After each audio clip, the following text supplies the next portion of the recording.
आजमगढ़ में पिछले 5 दिनों में जनपद के विभिन्न क्षेत्रों में भ्रमण एवं जनसंपर्क कर सांसद धर्मेंद्र यादव ने जिले की मूलभूत समस्याओं से अवगत हुए। प्रतिनिधियों के से वार्ता करते हुए उन्होंने बताया कि जहां पूरे जनपद में उन्होंने देखा कि प्रधानमंत्री ग्रामीण सड़क योजना के अंतर्गत स्वीकृत सड़कों का बुरा हाल है। ग्रामीण इलाकों की सड़क भी जर्जर हो गई, जिन पर पिछले 7 सालों में कोई भी काम नहीं किया गया। उन्होंने बताया कि पूरे जनपद में भ्रमण करने के दौरान उन्होंने देखा कि जल जीवन मिशन के अंतर्गत ग्रामीण इलाकों से लेकर शहरी इलाकों में भी पूर्व निर्मित pitch road, CC road, interlocking road इत्यादि को तोड़ दिया गया और जिसका पुनर्निर्माण नहीं कराया गया, जिसके कारण उन टूटे हुए गड्ढों में जल भराव होने के कारण लोग गिरकर दुर्घटनाग्रस्त हो जा रहे हैं। किसानों ने बताया कि इस पर धान रोपाई के मौसम विभाग में बिजली आंख में चोली कर खेल रही है। नहरों में समय से पानी नहीं आ रहा है और न ही साधन सहकारी समितियों व उर्वरक उपलब्ध हो पा रहे हैं, जिसमें बड़े पैमाने पर धान की रोपाई करने में किसानों को दिक्कत आ रही है। उन्होंने बताया कि आज विद्युत विभाग धन उगाही में लगा हुआ है। जले और ट्रांसफार्मर महीनों तक बदले नहीं जा रहे हैं। थाना ब्लॉक व तहसील में व्यापक भ्रष्टाचार हो रहा है। कोई भी काम बगैर धन उगाही के नहीं हो रहा है। जनपद आजमगढ़ के किसानों की समस्याओं को बताते हुए उन्होंने कहा कि जनपद के अधिकांश किसानों ने गन्ना मूल्य में बकाया भुगतान अभी तक नहीं हो पाया।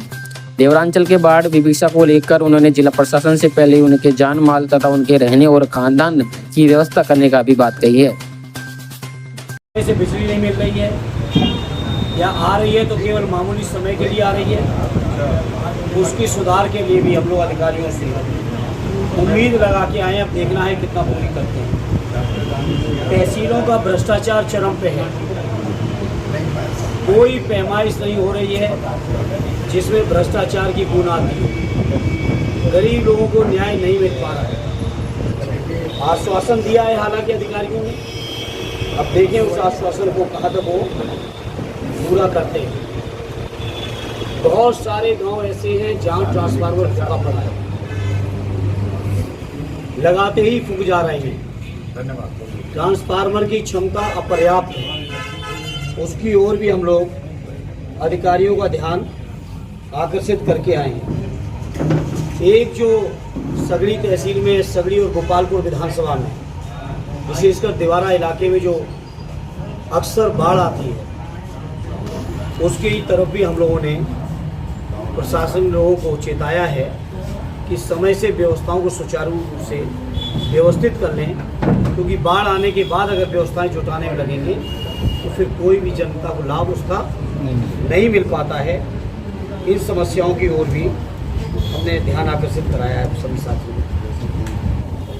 जितने भी ब्लॉक हैं, ये ब्लॉकों के जो सभागार हैं, ये भारतीय जनता पार्टी के कार्यकारिणी और कार्यकर्ता बैठकों के अड्डे बन गए हैं। इसके लिए भी हम लोग सख्ती के साथ कह के आए, अगर इस तरह की घटनाएं आगे होंगी तो उसका हम लोग जम के विरोध करेंगे। ये ब्लॉक या सीडीओ दफ्तर या डीएम दफ्तर, ये सरकार और जनता की सेवा के लिए है।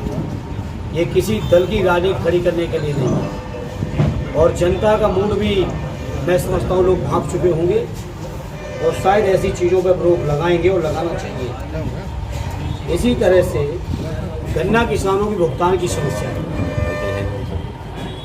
बहुत सारे गन्ना किसान हम लोग को क्षेत्र के दौरे पे मिले जिनका भुगतान नहीं किया।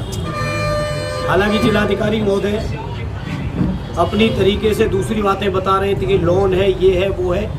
इन बातों से न जनप्रतिनिधियों को मतलब है, न जनता को इन समस्याओं से मतलब है। ये सरकार की जिम्मेदारी है, चाहे वो चीनी मिल का मैनेजमेंट हो वो भी सरकार के अधीन है, या बजट देना वो भी सरकार को देना है। और सरकार की अगर मंशा ही किसान विरोधी है तो उसके लिए मुझे कुछ कहना नहीं है। लेकिन आने वाले समय में अगर गन्ने का भुगतान नहीं होगा तो किसानों के साथ हम लोग आंदोलन के रास्ते पर खड़े दिखाई देंगे।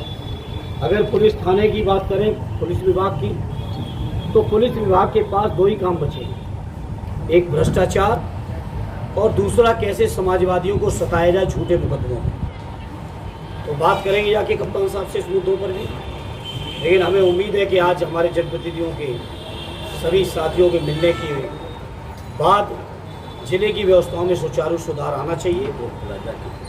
और टोल प्लाजा जो एक गंभीर समस्या है मोहम्मदपुर पे, जिसमें जो लोग उस रोड से नहीं गुजर रहे उनसे भी टोल की वसूली की जा रही है, उसके लिए भी हम लोग जिलाधिकारी महोदय को कह के आए हैं। और ये मामला जिलाधिकारी तक ही नहीं है, ज़रूरत पड़ेगी तो देश की संसद तक भी ये मामला उठेगा, और ये मामला उठेगा ही नहीं, इसका स्थायी निराकरण और समाधान भी हम और आदरणीय लालगंज के हमारे सांसद जी मिलकर हम लोग कराएंगे। सर जिला और पंचायत सरकारी अस्पतालों का दवाएं नहीं होने का बहाना देके बाहर की दवाएं लिखी जा रही हैं। हालांकि डीएम साहब कह रहे हैं कि सारी दवाएं उपलब्ध हैं, लेकिन डीएम साहब पे इन बातों का जवाब नहीं है कि अगर दवाएं उपलब्ध हैं तो क्या कारण है गरीबों को बाहर दवाएं लिखी जा रही हैं। इसी तरह से तमाम टेस्ट से लेके हर तरह की समस्याएं दी जा रही हैं।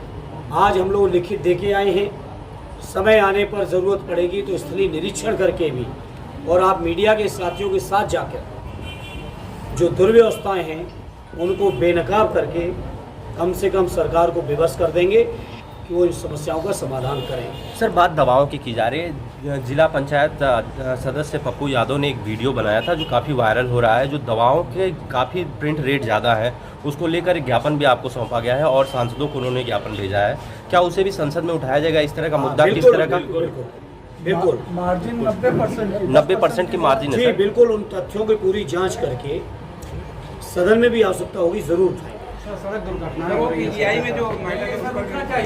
सर आजमगढ़ सदर हॉस्पिटल में प्लाज्मा और रक्त का जो मशीनें हैं उसको व्यवस्थित करने की, वो उनकी भी खराब स्थिति है, तो क्या उसका भी आप देखेंगे, ध्यान देंगे? बिल्कुल, सारी समस्याएं जो आजमगढ़ के लोगों के सामने हैं उन सभी समस्याओं के प्रति जो हम जनप्रतिनिधियों के ऊपर जनता ने भरोसा किया, हमारी पार्टी भरोसा किया, हर समस्या के ऊपर हम लोगों की पैनी नज़र ही नहीं है, उनके समाधान का हर रास्ता अख्तियार करेंगे। सर एक चीज़ पूछना था सर, पहले ये बारिश में नगर पालिका की जो बदहाली है वो सबके सामने आ गई है, तो नगर पालिका को लेकर के किस तरीके से सोचते हैं? मैं कह रहा हूँ सारी समस्याओं में नगर पालिका की भी समस्याएं हैं, मेंशन और भी है। समस्याएं हैं नगर पालिका की समस्या। हम अपने चेयरमैन साहब से बात करेंगे। एक सर बहुत बड़ी समस्या पूरे प्रदेश की जो शिक्षकों की ऑनलाइन बिल्कुल, उस पर समाजवादी पार्टी के हमारे राष्ट्रीय अध्यक्ष जी ने शिक्षकों के साथ खड़े और शिक्षकों की समस्याओं का समाधान तक हम लोग खड़े रहेंगे। और यही नहीं, समस्याएं बहुत हैं, चाहे शिक्षकों की हों, चाहे उनकी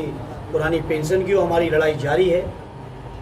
शिक्षा मित्रों की लड़ाई जारी है, रोजगार सेवक हैं, आंगनबाड़ी कार्यकर्ती हैं, रसोइया हैं, हमारे पंचायत सहायक हैं, ये हमारे सफाई कर्मी हैं, सभी की जितने भी समस्याएं हैं, हर समस्या पर हम समाजवादी लोगों की न केवल निगाह है बल्कि पुरानी पेंशन से लेके जितनी भी समस्याएं, हर समस्या पर जनता ने जो जनादेश दिया है और उस जनादेश में भी हम लोगों को विपक्ष में संघर्ष करने का आदेश हुआ है, तो संघर्ष में यहाँ से लेके सड़क से लेके और संसद तक विधानसभा होते हुए हम लोग कहीं कोई कसर नहीं रखेंगे। ठीक।